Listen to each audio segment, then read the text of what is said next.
नमस्कार, मी लतिका। आज आपण फरसबीचा ठेचा बनवणार आहोत। त्यासाठी बघा ही फरसबी घेतलेली आहे। 200 ग्रॅम फरसबी आहे। मी स्वच्छ नीट करून घेतली। पहिले नीट करायच्या अगोदर धुतलेले आणि मग नीट केलेले, तुकडे तुकडे केले तर तुम्ही बारीक केले तरी चालेल, एकदम असे तुकडे। मी काय करणार आहे, हे चॉपर मध्ये बारीक करणार आहे, कारण अख्खी अख्खी टाकू शकत नाही ना, म्हणून मी हे तुकडे करून घेतलेले। तर मी आता हे चॉपर मध्ये बारीक करून घेते। चॉपर मध्ये बघा बारीक करून घेतलेले आहे।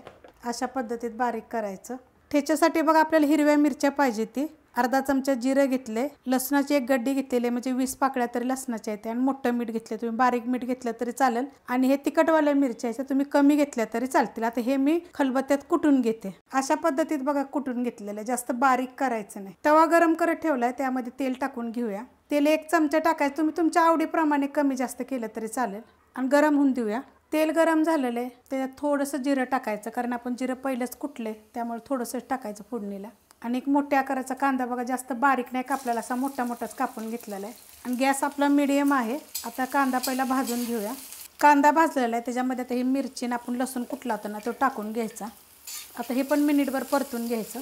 2 मिनिट बघा परतून घेतलेलं आहे। आता ह्याच्यामध्ये हे आपण फरसबी बारीक केलं होतं बघा, अशा पद्धतीत झालेलं ते टाकून द्यायचं। तुम्हाला फरसबीची चटणी पाहिजे असली तरी कमेंट करा बरं का, आणि रेसिपी बघितली की लाईक आणि कमेंट करायला विसरू नका। असं बघा मिक्स करून घ्यायचं चांगलं। गॅस आता मीडियम केलेला आहे मी।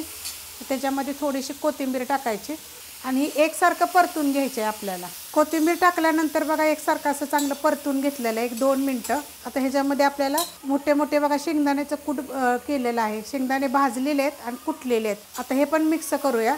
शेंगदाण्याचं कूट टाकल्यावरनं बघा मी मिक्स केलेलं आहे, एक जागी करायचं असं।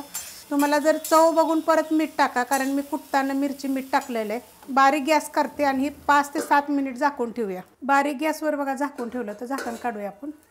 आणि बघा किती मस्त असं झालेलं आहे। एकसारखं असं चांगलं हलवून असं बारीक गॅसवर ठेवलं की नाही की ही फरसबी शिजते, त्याला काय वेळ लागत नाही शिजायला, एकदम बारीक केलेली आहे। चवीला तर एक तर छान असा हा ठेचा लागतो, 2-3 दिवस राहतो हा। तुम्ही भाकरी संग, भाता संग, चपाती संग कशाबरोबर खाऊ शकता, प्रवासाला नेलं तरी चालेल। अशा वेगळ्या पद्धतीच्या काय काय जर रेसिपी पाहिजे असेल तर तुम्ही मला कमेंट करून सांगा। किती मस्त झालाय बघा, आणि चवदार असा 1 नंबर होतो। रेसिपी आवडली की लाईक करा, सबस्क्राईब करा, कमेंट करा आणि शेअर बी करा।